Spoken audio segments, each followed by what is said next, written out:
Yeah, yeah, yeah. Show me some. Show me some.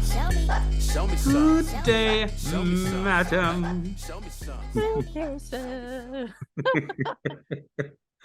Uh, We're losing our marbles, but that's okay. That's a good thing, isn't it? acapella. You're going acapella. Maybe we should start Don't Suck at Singing like we talked about before. How many listeners would we have? And would you stay more in like the, what do they call it? Bravado? I don't no idea. I don't either. Yeah. So we shouldn't do the Don't Suck at Singing podcast. I would be exclusively like 90s like rap song like cover whatever that would be. But yours would be Don't Suck at Vanilla Ice. Yeah. Yep. Mine would be Don't Suck at Bone Thugs and Harmony. Oh, we should do that one time actually. I like Bone Thugs. I can rap some 90s gangster rap like no tomorrow. So so you're gotta start oh it. yeah, we gotta start the timer. I just did. I know we're probably 45 seconds into it. With you and your Don't Suck at Singing. But really cool one today. I feel like I always say that. But you know, this one, what's that? this one's not gonna suck. It's really This one is not gonna suck. I think because it's like, how many times, just in the beginning of like, if you really think about it, like just taking a step back as like, we put up policies that we shouldn't have, right? It's like I can remember, like we created this saying, it was like APV for show, issue rate for dough. It's more of like kind of like a golf terminology there.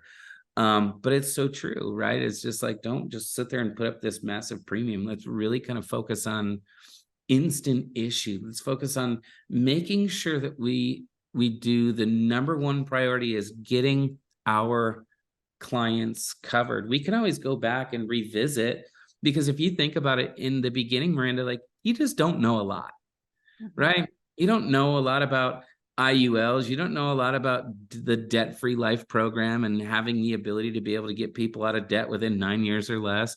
You don't have the ability, like you just don't know a lot, right? You probably know the very bare bones basics of simple, kind of like simplified term and final expense or whole life.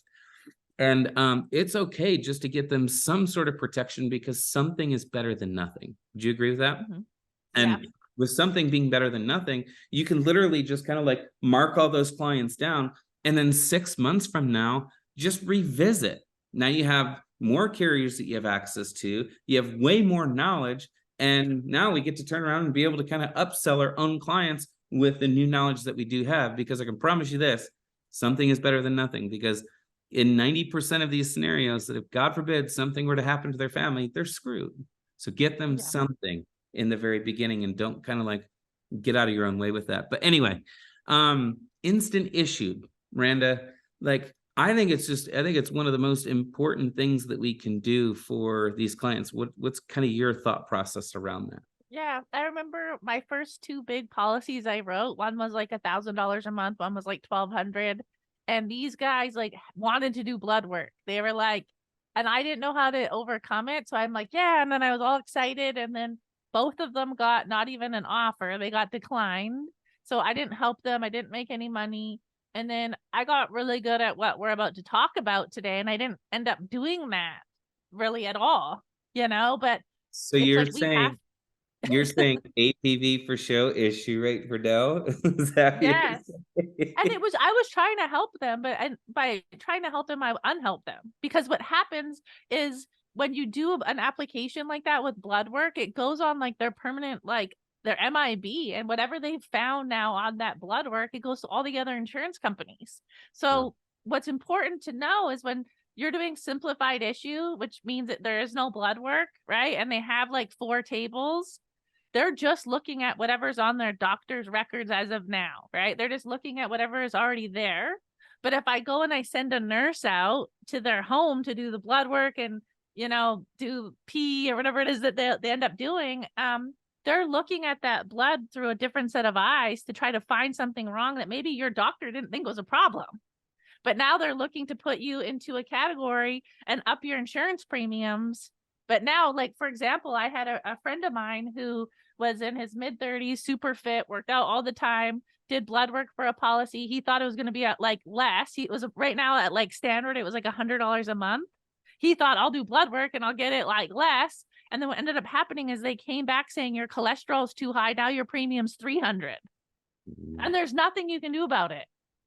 Right? Because now they put you in a table all the way up to a table 12 trying to find you a price, and that's it. That's now the new price, and every insurance company has access to that information.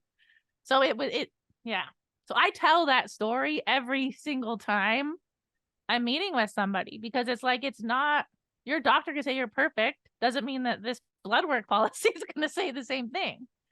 So, and I would say, yeah, no, I think that that's really good. I would say that, like, use, like, if you don't have a story like that, like, ask the person that invited you into the company, right? Like, hey, do you have any like good blood work stories that I can share with people to kind of like just temporarily scare them away from it? You know, like try to really, like, because stories do sell, right? Same thing. Like I have almost like the exact same scenario. I sat with this dude who's 36 years, physically fit, gym rat. And he saw like on some stupid commercial where he's like, hey, I saw that I could get whatever, $500,000, I don't remember what it was, for like $60 a month. And he went to, and I'm like, no, we don't want to do that. We don't want, and I didn't give him the reason why. I'm like, you just don't. Let's start here. Let's start somewhere safe, and then we can get you something later. Anyway, he was like, no, if you don't do it, somebody else is going to do it. So I'm like, all right, fine. I wrote it up, did the same thing, blood work, came back. The dude had like traces of TB. And it wasn't like, the doctor was aware of it, wasn't worried about it because it wasn't like an active agent or something like that in his body. And so his premium went from, same thing, it was like, I don't remember MER, but it was like $60 to like $400 a month. And the dude was like, whoa, I can't afford that. So why don't we just go and do the other thing that you said? And I'm like, we can't, for the reasons that you just said. It is now all over your MIB, your Medical Information Bureau report. It's all over your APS, your attending physician statement. It's plastered everywhere. Everyone now knows about this. So because we did blood work, everyone now knows. But prior to that, no one would have known. And so you're absolutely spot on. These insurance companies, look, they're scrubbing through everything to try to find something wrong with you. Yeah. So what I always like to do is I want to start safe and small, get you approved for that. If you get approved for this, no one can take this away from you except for you. And then we can go after the risky blood work one to try to get you a little bit of a better price. And you know, what's so funny is after you do that, you go back to people and they're like, nope, I'm good. I don't want to do it. We'll just keep this one. And that happens all the time, or it happened all the time. Go ahead. Yeah, and I actually had someone on Facebook reach out to me because she got declined on blood work policy. She's like young. She was like in her 30s, and then she had to wait. I think it was like a year or two before she could redo another policy like that. So it's crazy. But one of the things, John, I want to mention, I know we just got back from conference a few weeks ago. We have access to some simplified, like immediate issue carriers now that go up to table 12. Like with an instant without blood work. So I'm just so fired up. If you haven't learned about those products yet and you're with our the group that we're with, get on it. If maybe you're not with us yet, shoot us a message.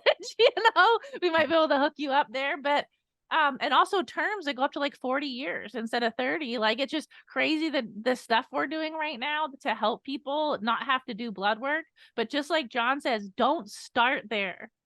Learn what we just talked about. Tell a story, explain how it works, right? Make sure that we do one now and see if they get approved. And I would say, John, I think I don't know if I've ever had anyone come back and said, yeah, I want to do the blood work one after we've already got them approved. It's just easier. Yeah, right? It's minimal, right? It was so minimal. I can count it on one hand or less, like for sure, people that were just super adamant about it. But yeah, and again, $1 million, like we have carriers that'll go up to $2 million in simplified issued business, Miranda. So like, you're doing your clients a disservice by starting with the blood work, and you have to absolutely, hands down, no questions asked, like just try your best for them not to do it. It doesn't matter how convinced they are or how convincing they seem. Like, just definitely a lot of pushback with that in the very beginning, and like stand your ground and come from a position of strength and be like, listen, I'm the liaison in between you and the world of the carriers, right? Yes, I do represent Mutual of Omaha and Transamerica and LGA and all these big companies, but more importantly, I'm representing you and your family, and I know what to do. I know the right thing to do, and this is the right path to take. So stand your ground with it. It's extremely important that you do that. Any other kind of tips or tricks that you would kind of add to this, since we have about 2 minutes left? I would just say that at the end of the day, if you do end up going blood work, you know, don't make it like I said, the last resort. 70% of people that do a blood work policy are going to get rated, or they're going to get declined. That's the odds, right? So just keep that in mind. Again, this is one you're going to want to go back and listen to over and over again. This is a concept, guys, that once I mastered this, I can't even count how many blood work policies I end up doing, because I could convince everyone that that wasn't the right route for them right out of the chute. So again, and like, I think just a powerful thing that people can do to even kind of just help educate themselves, like in this, seriously, just go to YouTube, right? Go to YouTube and just type in like, what happened, like, you know, insurance company rated me different with blood work, and what can I do? And like, just start like searching for it to find all the different stories out there about this. And you can just say, hey, I just read the other day that here's exactly what happened. I saw this. And I'm telling you, like, I even did that, Miranda, just to like solidify my belief in what we do here, is like, go to YouTube and type in like, I'm thankful that my family had life insurance.